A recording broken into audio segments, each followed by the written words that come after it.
I hate the title SDR. I hate it. I would change it tomorrow if I could. I can't stand it. People treat SDR like a title, like something you move away from. My first inside sales, I was like, oh, I can be anyone. I'm Kevin. They have no idea who I am. I can be anyone in this moment. I can just, I love that switch over to the phone sales was when I was like, okay, I can do this. A lot of leaders, when they step out of selling into management, it's all still up in their head. It's all up here. They have to be the one to explain it versus write it out. Can you explain why you do what you do? Oh, I have to do hard work. Okay. That's why we're going to get replaced, y'all. Is because if you're not willing to do the hard work, the easy work can be automated. So congrats, you automated yourself out of a job. For me, boring works, and I love boring. You have to do the exciting, you need to absolutely master the boring. There's nothing wrong with getting really good at nailing the same messaging over and over and over again. And when you don't have to think about it, that's actually frees you up to do the creative stuff.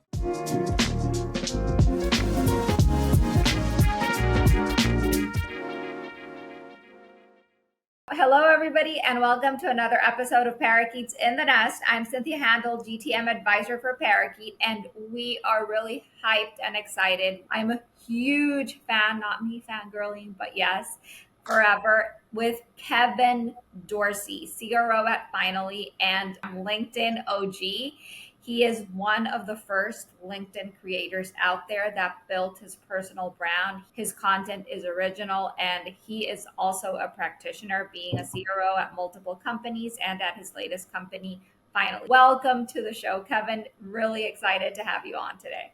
I am pumped to be here. I'm humbled to be here. I'm excited for it, so it should be good. Let's rock. Let's do this. Give us a little intro of who you are, what you do, and where you're at.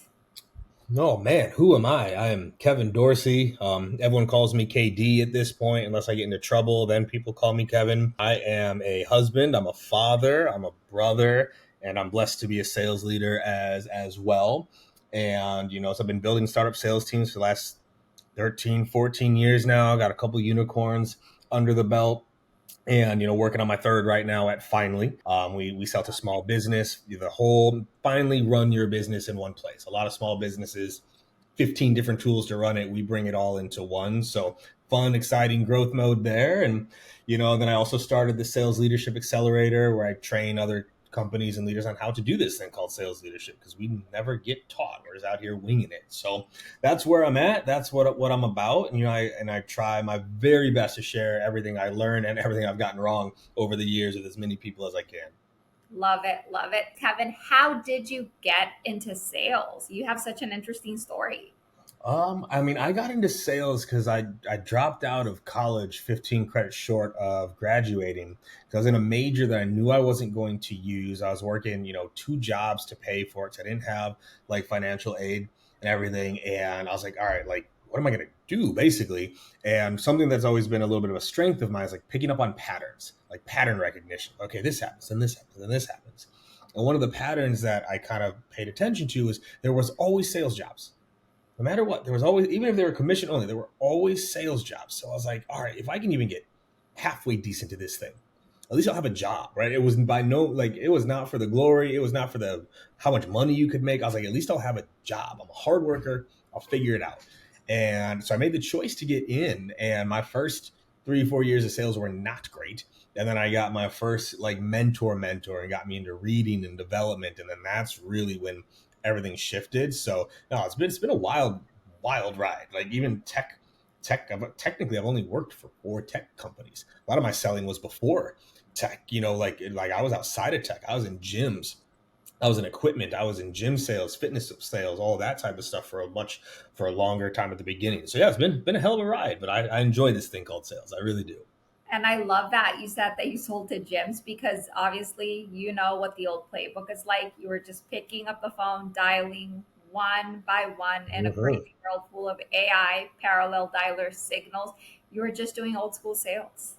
Yep. And it's obviously it's evolved. It's evolved in a big way over the years. And, it's where one of my highest focuses is right now. It's where is it now? Where do I see it going? And how can I try to stay ahead of it? How can I stay ahead of the wave that is coming and happening? And it's a challenge, but it's fun. Definitely keeps me going. That's for sure. And in that moment where you stepped out, like you decided to be in your sales, what moment in life made you realize that sales was your lane and that you wanted to grow your career in sales? So interestingly enough, I really didn't think sales, like sales was for me until I got into inside sales. So when I was doing field set, door to door, door knocking, like that type of stuff, like Rough, rough I time. it was hard, it was rough, the rejection was there, like, and where I was doing it, I think I dealt with a little bit of like some racial bias was happening there too. It was just like all that goes into it. But then when I over the phone, my first like inside sales, I was like, oh, I, I can be anyone. I'm Kevin. They have no idea who I am. Like I can be anyone in this moment. I can just, oh, I love that switch over to the phone sales was when I was like, okay, I can do this. Like, all right, $100, $200, whatever. Like, I'm gonna make this happen. So that's when it really, I was like, I think I could do this. And then that's also when I really started getting into like the psychology of sales. So I started to also understand it because there's that work ethic side. Like, you got to work hard to be good at this thing called sales. But then when you also develop the skill of it, oh man, that's when it gets fun. We're like, wow, that worked. Oh, that worked again. Oh, this really does work. Okay, let me try this. And so that was when it really clicked for me. But then that's also then led into, I'll say, getting into leadership is because I wasn't a natural salesperson and I really had to learn it, it allowed me to explain it better. It allowed me to break down what works. I was very systematic. I was very process driven. And so then other people, like, what are you doing? I could show them, oh, this is what I do. They're like, oh, can I? And so that's what it led into. And then, most of my life, I was the caretaker for my brother and sisters. I was the captain of most sports teams. I've always kind of gotten into leadership roles, and it just happened in sales as well. A lot of people don't realize that we, all of us, I think, stumble. All of us that are in the sales world eventually stumble because something in our lives happened, and it was the opportunity that we had, either that or nothing else. There were a ton of sales jobs, and what you said is, nobody wakes up one day and says, I want to be an SDR, or my career life in life is to be an SDR. It just happens, and you start learning the basics, documenting what works and what doesn't work for you. Transitioning into like the leadership conversation, I know you talk about that a lot. What advice would you give for first time sales managers, people that they were the SDR crushing their team and suddenly they're promoted to SDR manager? How would they lead that team? Whew, boy. I mean, we could spend hours on that. I mean, I think at its core, I think the first tip I would give them is to remember that you are not your team. It was one of the lessons I had to learn very early on. Is like oftentimes we get into leadership and we're told to make everyone else like us. It doesn't work that way. Just because it worked for you doesn't mean it's going to work for other people. So you really have to get to know your people first. I'll start there. So get to know your people, and you got to get to know their goals. Right? We do a lot of goal setting in my teams of like, what are they trying to achieve? How much do they want to make? Be the one that actually helps them get to that number, right? So that's one. Get to know your team, get to know their goals. Second, I would say, like, especially if you're a top performer, like, you got to document what you were doing. Right? A lot of like leaders, when they step out of selling into management, it's all still up in their head. It's all up here. They have to be the one to explain it versus like write it out. Can you explain why you do what you do? And then lastly, I mean, like, lastly, it never really stops, but like really invest in coaching. Like really invest in coaching your people, not telling your people, coaching them. Practice and review. So you actually develop the skills of your team. I'd say those are probably the biggest things. And lastly, it's just invest in it. I have read well over 50, 60 books on leadership and psychology and motivation. Like, invest in it, right? That's why I started the Sales Leadership Accelerator. It was like, all right, no one teaches this. Let's build it so someone can. But go read Sales Manager Survival Guide by Dave Brock. Go read Cracking the Sales Acceleration Formula, or Cracking the Sales Management Code by Jason Jordan. Go read Sales Acceleration Formula. Go read these things. It'll help you be a better leader as well.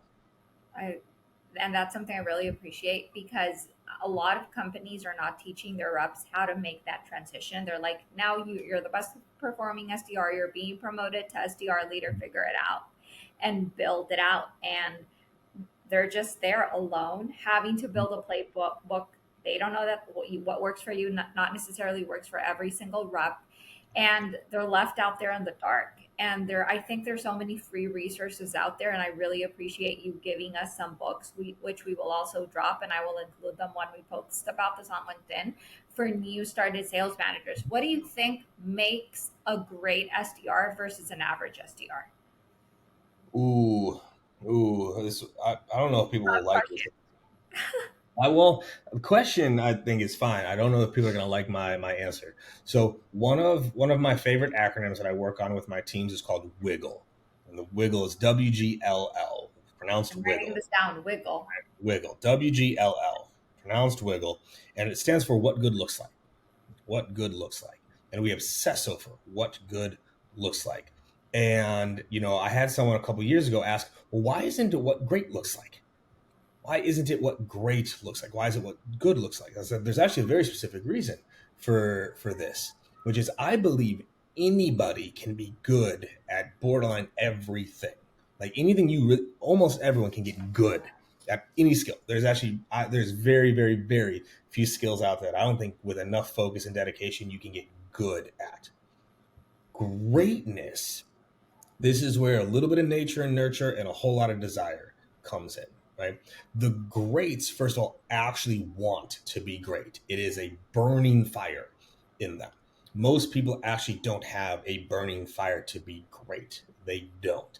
And then second, that nature nurture shows up a little bit where there are some pieces of sales that are more naturally inherent. There are some people that are better listeners than others. There are some people that do take rejection a little bit less. There are people that have a bit more enthusiasm. Like those are some of the things that then top off to being great in sales dev. Your ability to handle rejection, your ability to push through, challenging times, your ability to connect with people and listen at a different level. And y'all know these people. Like you meet them at a party and there's something about them, right? That's great, right, to me.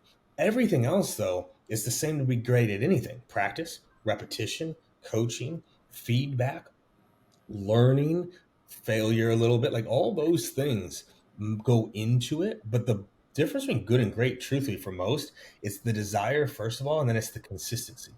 They do it day in and day out. You got hung up on 94 times. You're like, that 97th is going to be the one, right? Like that's the difference there. And like, I'll say the greats, they treat it differently. And I've worked now with probably pushing 400, 500 SDRs now in my career. I've built 3 orgs over, no, yeah, I'm definitely over 500, 600 all in, right? Like the greats, you could tell they actually wanted to be great and they treated it that way. They didn't treat it like a job. They treated it like, I want to be great at this thing. And that's what helped them take off. Wow, this was major inspiration, a masterclass right here. You wrote a few weeks back about how confidence isn't a personality trait. What do you mean by that? It's it's one of those pieces of feedback that I hear sales managers, especially sales dev managers, say all the time. Like, you need to sound a little bit more confident. You need to sound a little bit more confident. It's like, well, what is that, right? Like, confidence at the end of the day is actually more of a belief than anything. It's like you believe that you can do what you're doing, but you earn confidence. You actually have to build up the muscle of confidence. Like, you're not just going to be confident at something you've never done before, right? And that's where I think a lot of sellers, go wrong is they learn something, they just go try to put it right into the game. And that doesn't go so well. So like confidence, you earn it through practice and repetition, practice and repetition. Like, I don't know, Cynthia, did you play any sports or instruments growing up? No, I was really bad at both, Mm, but because of that, I just felt that I had to push harder in a mhm, lot of things because I wasn't good in school.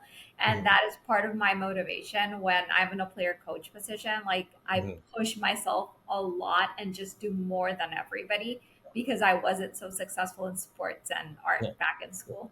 right. Because what y'all I hope you hear there is like doing that more. Quite literally just means it's more repetition, which is more at bats, which is more opportunities to get good at this thing, and that's what makes you confident, right? Because also too, like going through a lot of failures and coming out on the other side also does build confidence. It's like, hey, like I'm still here. I still remember I told this story on another podcast a while back. Like my first like real like sales manager. We were calling through a list of dead leads. He said right next to me, call this number. Lydia was her name. I still remember her name. Lydia was her name. And like, called and, did the intro the right way. And she's like, oh, sorry, I don't want to talk, and like hung up. Right. And my manager and mentor is like, call her back. I was like, what? And she literally just hung up. Why? No, call her back. I was like, okay, called back. Right. And she's like, is this you again? I was like, yeah, I just don't feel like we had a chance. To hung up again. And he's like, call her again. I was like, bro, like, why would I keep calling her? I called her one more time and she just ripped me apart. But then afterwards, he's like, I want you for a second, like, how do you feel? Right. And I was like, it feels pretty crummy right now. It feels pretty bad. He's like, that's probably one of the worst rejections you'll get, but you're still here. You're still here. There's nothing that prevents you from picking up that phone again. There's nothing that prevent. And he was trying to teach me the lesson of like, yes, like you're gonna get rejection, but you're still here, right? And that gives like that's the worst one you're probably gonna get for the next 3-4 months. So you should actually have more confidence going in. So you earn confidence, and you earn confidence through competence. First of all, do you really know what you're doing, right? Do you really know and understand what you're doing? And then through repetition, over and over and over again, so you don't even have to think about it anymore. And when you mention repetition, a lot of reps don't realize that that repetition, otherwise known as the boring work, is what will help them succeed. Like a lot of reps are like, oh, 100 calls, 120 dials, like it's boring. I want to be creative. I just want to build a network. It's that repetition and having that conversation over and over and over again that will help you be succeed. For me, boring works and I love boring.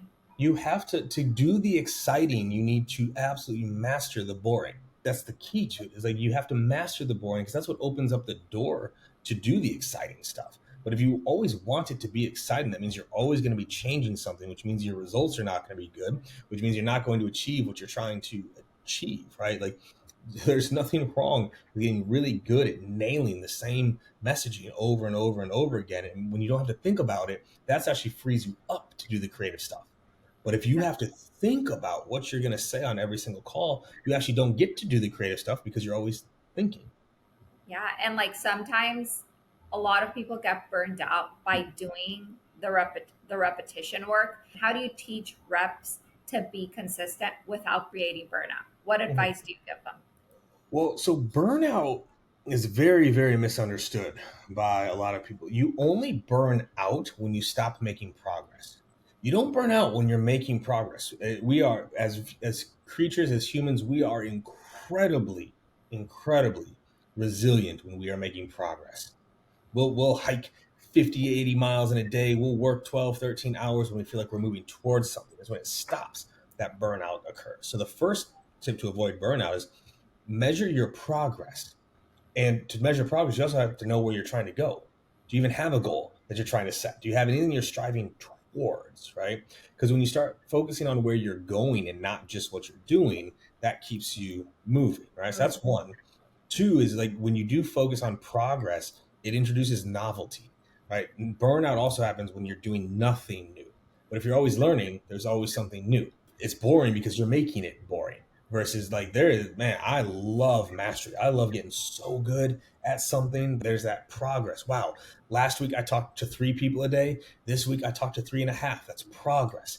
Oh, wow. I booked 4 meetings. Now I got 5. That's progress. That keeps it very energizing, but it's really hard to burn out when you are learning new things and applying them because it injects novelty. It's when you're doing the same thing with poor results, making no progress. That's where burnout occurs. And I've looked at my career, the times I've burnt out every single time. I did not have a goal that was lighting me up. I'd gotten away from like learning and development, and I didn't realize like why I was doing what I was doing. I was just going through the motions. That's the key to avoiding burnout. And people forget the why. They forget the why, and why you got into this is not necessarily always about money, but becoming a better version of yourself and a better lifestyle for yourself. And when they're doing that boring everyday work that they're supposed to be boring, they get burnt out because they forget the why, what is moving them forward to just Mhm. succeed in whatever role they're in. Going into one of the biggest topics of 2024 and 2025. How do you feel about cold email and like the transition of like first manual email, then outreach came and created that boom, and then the rise of all of these tools? What do you think about email infrastructure in general and cold email? So I mean, infrastructure in general, you have to. You have to. If you want to be successful at all, you have to build out the back end the right way at this point, because of all the gates and all the things that are in place to prevent cold emails from going out. Right. So you have to focus on it. It's a back to boring. It's a boring thing that a lot of sales leaders don't want to pay attention to that they have to, right? So one, you got to build out the right infrastructure, the right domains, the right setup, the right spam rules. All that has to be there. The syntax, all it has to be there. Then at the usage of it, right? Like still to this day, unfortunately, 99% of the emails I get are just pure garbage. I can imagine being a CRO, you wake up, your inbox is 700 cold emails. Oh, it's Look, so not bad. that you're the CRO at Finally, Kevin, and that you previously worked at Bench. Oh, they're garbage. And so it's like you can have all the infrastructure in the world, but if you're still writing crummy emails, it's not going to matter. And like my heart breaks when I see the things of like, oh, we send 400,000 emails a month and we booked 50 meetings for our client. And everyone's like, wow. And I'm like, 400,000 emails to get That's 50 insane. meetings. Like you're just burning through and you're making it harder for everyone else trying to do this the right way too. So you have to nail the messaging, right? The messaging has to be relevant. It has to be a little bit almost entertaining. Like there needs to be a little pull to it, a little like, oh, I want to read this. I think it was Gary Halbert, I think said this. He was one of the best copywriters of all time. It's either Halbert or Kennedy. I can't remember which one said it. But basically along the lines of like, there's no such thing as long or short in life. There's only interesting or uninteresting. If you write an interesting email, it actually can be longer than most people realize. The reason why everyone has like shifted towards short is because like, all right, it's harder to write a longer, good email. But if it's interesting, right? If you're sending me an email on something you found out about my business and a way to improve it, that can be a long email. I'm going to read it. What would make Kevin D open and reply to a cold email? Hold on. Let me pull up one of the best cold emails I have gotten in months, if not years. One second. Let me find this. Where is it? Reps, Hold listen on. to this one. What makes Kevin reply and open your email? This is an insider tip how to get a meeting with Kevin D. Secrets. I'm gonna find this. I'm gonna find this. Give me 1 second. Here we go. Okay, here we go. Subject line. This goes against all the rules. But here's the subject line. Your sales leadership posts have been a game changer, KD. That's a long subject line. Everyone else tells you to go short. Game changer. That's the subject line. I go, whoa. Okay, here it is. Hold on. Hey, KD, I'll admit I'm a bit of a fan. I've been following your posts on LinkedIn religiously. The one about 95% of reps potentially failing if you're not careful really hit home. I manage a small sales team, and your straight talk advice has sparked many aha moments for us. In fact, we just had a meeting about aligning our sales process to the buyer's personas after I shared your take on it. It's clear you've been the top voice in sales. You keep it real and actual. I just wanted to reach out and say thank you for putting the content out there. I'd love to connect if you are open to it. No pitch, ironically, just appreciation and hope to learn, right, of how you scaled the teams at Patient Pop, Winning by Design. And finally, maybe one day I'll get to return the favor by sharing how your advice has helped our team hit a new record. It's a long email. Guess what this individual got out of this email? I By the mean, way, I'll read my response. Hell of an email. One, did you write it? If not, what did? Two, truly appreciate it. I do my best. Three, great call to action. You got me. What do you got cooking? Four, I might share this one on LinkedIn. Like I said, this is solid. KD. Right? solid. I was That, also very impressed. He did his research on you. He has been following you and he got your attention. Out of 7,000 emails you get every single day, right? it's bad. It is It's bad. nagging. Yeah. So, but though that's an example of like, that's a well written email. And by the way, it was about 50-50. 50% of it was actually done by AI. 50% was him putting the finishing touches on it, right? Like AI can assist, but I don't get emails like that. I I've don't get never emails. gotten an email like that, by the way. I've never No, gotten one of those. I delete no. everything I get. Yeah, same. That one, but it's hard when the subject line is your sales leadership posts have been a game changer. That's hard for me just to look at like, I'm not going to open this at all. Like, you're going to open that, right? And then even the first sentence, play by the rules. Because y'all remember, the first sentence is more important than even the subject line. Hey, KD, I'll admit I'm a bit of a fan. I've been following your posts, and that's where it cuts off. I'm going to open that email, right? So no, Just they nail want to it. know more. What is this even about, right? Exactly. Exactly. What would you say your favorite outreach channel is? Cold calling, cold email, or social? Ooh, ooh, that's hard. That is very hard. I'm going to answer this in two parts. My favorite is less of a channel and more of a mode, which is video. Video is my favorite outreach method. Maybe that's a better way to say it, because I can send video via social or via email or via text if they are an inbound lead. Video is still the most slept on method in terms of outreach, right? Like I'd get 0 videos per month. Because 0. it's a lot more work and reps don't want to record personalized videos for Right. each prospect, right? Right. So like, oh, I have to do hard work. Okay, that's why we're gonna get replaced, y'all. Is because if you're not willing to do the hard work, the easy work can be automated.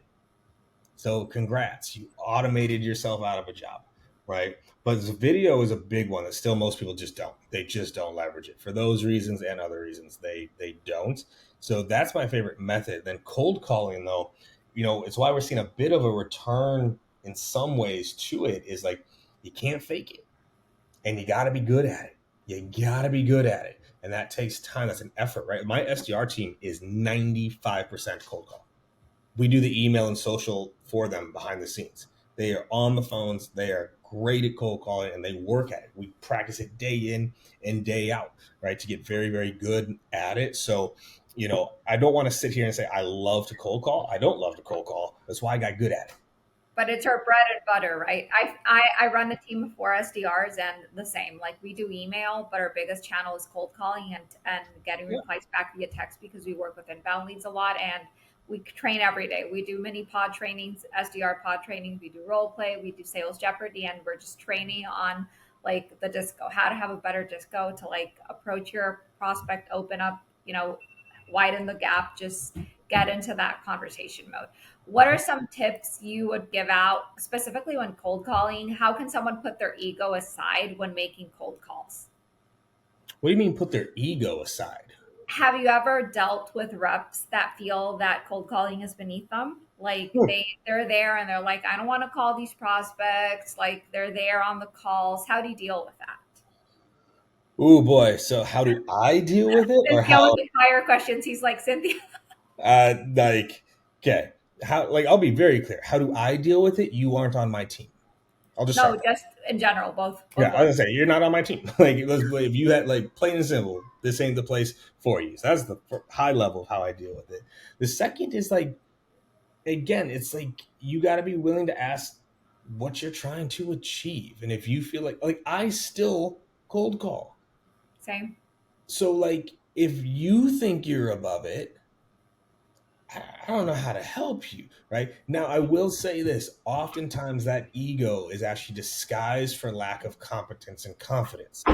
If you're good at it, you also don't fear it as much. If you're good at it, you don't see it as below you. You see it as like, I'm going to get more out of this channel than other people, right? So, like, that's how I always view it. Is And if like, you're oh, awesome at it, even if you feel that I've seen reps that were closers before and they decided to take an SDR or BDR role at a company and they forgot that growth means starting from zero and coming from a closing role and stepping into an SDR role really humbles them mm-hmm. because it's doing calls all day and it's getting your face slapped every single time until they realize I need to do the work, I need to do the calls. And what you said is until you actually become good at this and you're good at this, you will crush and you are a closer. Yeah, but guess what? You're an SDR now. Yeah, and that's the thing I talk about with my own team. One of the first things I talk about with my new SDRs, right? And companies I've trained, Atlassian, Snowflake, Debra, one of the first things I tell them is like, I hate the title SDR. I hate it. I would change it tomorrow if I could. I can't stand it. What would you change it to? Professional pipeline developer. Love it. And the reason for that is people treat SDR like a title, like something you move away from. They don't treat it like a skill. You should never stop prospecting. Doesn't matter what you should never stop. developing pipeline. That's why I like pipeline developer, right? It's like I develop pipeline. Doesn't matter what my title is, right? I can be an AE and develop pipeline. I can be a CRO and develop pipeline. It's a skill set that it's not a title, right? And I talk about this all the time. If Cynthia and I are going head to head, she's an AE, I'm an AE. She knows how to prospect, I don't. Who wins? Who wins? If she knows how, she wins. Okay, somehow we both become managers. Cynthia knows how to prospect, I don't. Who's going to have a better team?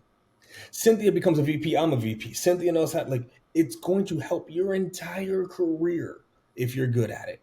And it also respect with your reps. Like if my manager can do it and she's down in the trenches with me, she knows what I'm going through. So it also like, and that's what I tell my SDRs. Like I'm down in the trenches with you, and even though I don't cold call every day, yesterday we had a pod training. It was really fun. I got a call back from one of the leads. They were shocked. I booked the lead live, and I'm like, bingo. And they were like, no Mhm. need for role play. We heard you live. Like that was amazing. We want the recording. And it's just those many moments that, make you a better leader on how you teach your team. Like, yeah, we all make cold calls. We all do the same work. And this is what will set you up for success. And one of my favorite topics, stepping away from the cold email world and from like, the cold calling world, is social. You have grown your brand so much on LinkedIn. I mean, you're one of the biggest voices out there, and people follow you because of your raw advice. How have you built your audience that actually made this an audience and not just a following? Oh, I mean, well, we can repeat some of the parts of this podcast. One, I've done the boring work for a long time. I've been writing on LinkedIn for 7 years. That six, seven, I mean, at least. So, like, I've been writing for 6, 7 years on LinkedIn. So, one, there's just the longevity. Second is the consistency. For almost 4 of those years, I wrote every single day for 4 years straight, Monday And through it was Friday. old style, right? When we had no AI Well, tools, there's no nothing. AI then, right? Like, so that was there, but also the way I write, the way I talk, and I write to myself more often than not, right? So it's not even like to a place of like from a high horse. Like when I'm writing something, it's also like things that I'm experiencing, right? Like things that I'm working on, things that I'm going through and learning, and then sharing with people. Storytelling. But I've also been very, I study copywriting. I study the trends. Like I talk to people like what's working, what's not. But at its core, there was a consistency. And then I know my audience. I speak to the same audience day in and day out. It is sales reps and sales leaders. I don't go outside of that. I don't vary that. I don't jump around. It's I true. don't. I've never seen your content like it's always around sales leadership. It's never been like you're right, and I Yeah. and that I'm going to take into advice because I deviate a lot sometimes. I start writing about personal things, then about SDRs, then about this, and you have always been super consistent. You got to remember algorithms at their core are programs. It's a code. If you constantly change what you're writing, it doesn't know who to show it to. So it doesn't know how to build out the consistency. If I Because also I'm really good at marketing, I never talk about it.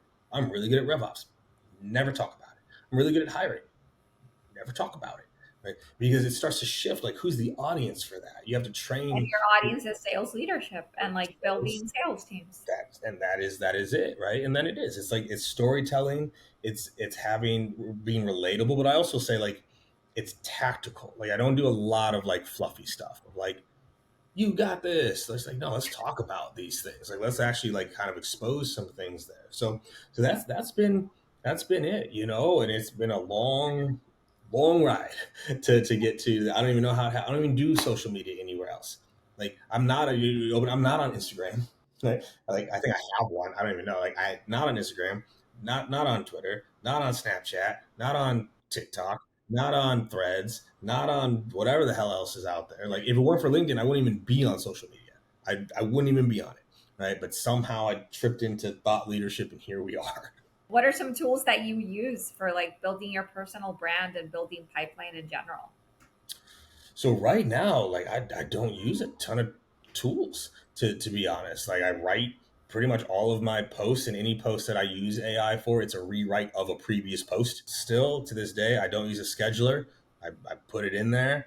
Same. Um, I do use a tool. I've started to. I got away from it. We'll come back to it, like a tool called Condo to help with my inbox, because the inbox is just a nightmare for me, just an absolute nightmare.